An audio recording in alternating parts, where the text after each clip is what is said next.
आज की समस्या है कि कारपेट एरिया, बिल्टअप एरिया और सुपर बिल्टअप एरिया में क्या फर्क है। तो चलिए अब आते हैं अपने क्वेश्चन पर, जो है कि कारपेट एरिया, बिल्टअप एरिया और सुपर बिल्टअप एरिया में क्या फर्क है। इस टॉपिक को लेकर आपको बहुत सारी डेफिनेशन मिल जाएंगी जिनमें थोड़ा थोड़ा अंतर है। ऐसा इसलिए क्योंकि 2019 से पहले डेफिनेशन कुछ और थी और 2019 के बाद और कुछ हो गई। हम आज बात करेंगे लेटेस्ट डेफिनेशन के बारे में जो भारत सरकार ने दी है। सबसे छोटे से स्टार्ट करते हैं, जो होता है कारपेट एरिया। कारपेट एरिया वो एरिया होता है जिसको आप एक्चुअल में रहने के लिए यूज करते हैं, जैसे कि बेडरूम, बाथरूम, किचन एक्सेट्रा। लेकिन ध्यान रखिए कि इसमें इंटरनल वॉल की थिकनेस भी काउंट होगी, लेकिन एक्सटर्नल वॉल की थिकनेस काउंट नहीं होगी। दोबारा सुनिए, एक्सटर्नल वॉल की थिकनेस काउंट नहीं होगी, लेकिन इंटरनल वॉल की थिकनेस काउंट होगी। तो अगर फॉर्मूले के हिसाब से देखा जाए तो आपकी स्क्रीन पर जो जो नाम आ रहे हैं, जैसे bedroom, dining room, dressing room, kitchen, study, stores, any other room, bathroom, balconies with in the house, staircase with in the house and internal wall, ये सब के सब कारपेट एरिया के पार्ट होते हैं। अब इसमें सारे पॉइंट तो क्लियर होंगे, लेकिन लास्ट के 3 में हो सकता है आपको कंफ्यूजन हो जाए, जो है balconies with in the house, staircase with in the house and internal wall. तो चलिए इन पर थोड़ी बात कर लेते हैं। पहला है balconies with in the house. अब बालकनी वैसे तो कारपेट एरिया में काउंट नहीं होती, लेकिन अगर ये बालकनी घर के अंदर खुलती है तो ये कारपेट एरिया में काउंट होंगी। ऐसी बालकनी अक्सर आपको बंगलोस या डुप्लेक्स में देखने को मिलती है। इसके कुछ एग्जांपल आपको स्क्रीन पर भी दिख रहे होंगे, ये अक्सर आपने बड़े बड़े घरों में देखा होगा। इसके बाद बात करते हैं staircase with in the house की।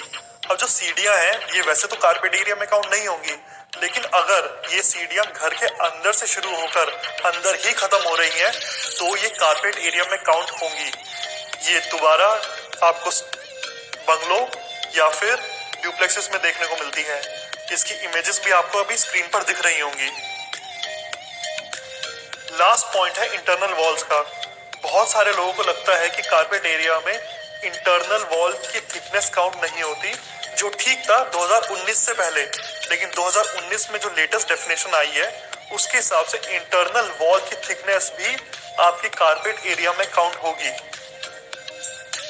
तो ये सब वो था जो कारपेट एरिया में काउंट होता है। अब देखते हैं कि क्या क्या काउंट नहीं होता। तो एक्सटर्नल वॉल आपकी काउंट नहीं होगी, कोई भी कॉमन एरिया है वो काउंट नहीं होगा, टेरिस है वो भी काउंट नहीं होगा। अब बढ़ते हैं अगले पर, जो है बिल्टअप एरिया। बिल्टअप एरिया में हर वो चीज काउंट होगी जो कारपेट एरिया में आती है, लेकिन इसमें कुछ चीजें बस प्लस हो जाएंगी, और वो मेनली 3 चीजें हैं। पहला एक्सटर्नल वॉल, दूसरा सर्विस शाफ्ट, तीसरा बालकनीज। यानी carpet area plus thickness of external wall plus service shaft plus balconies मिलाकर बिल्टअप एरिया बनाते हैं।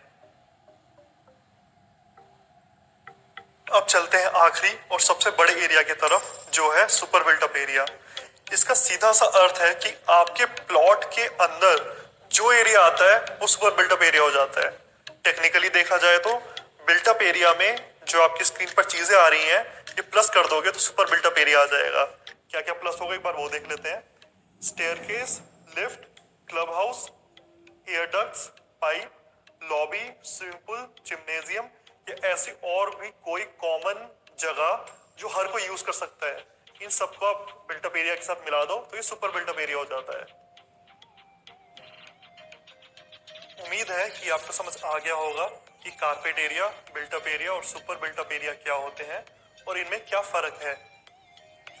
और अगर नहीं भी आया है तो इस वीडियो को एक बार दोबारा देख लीजिए।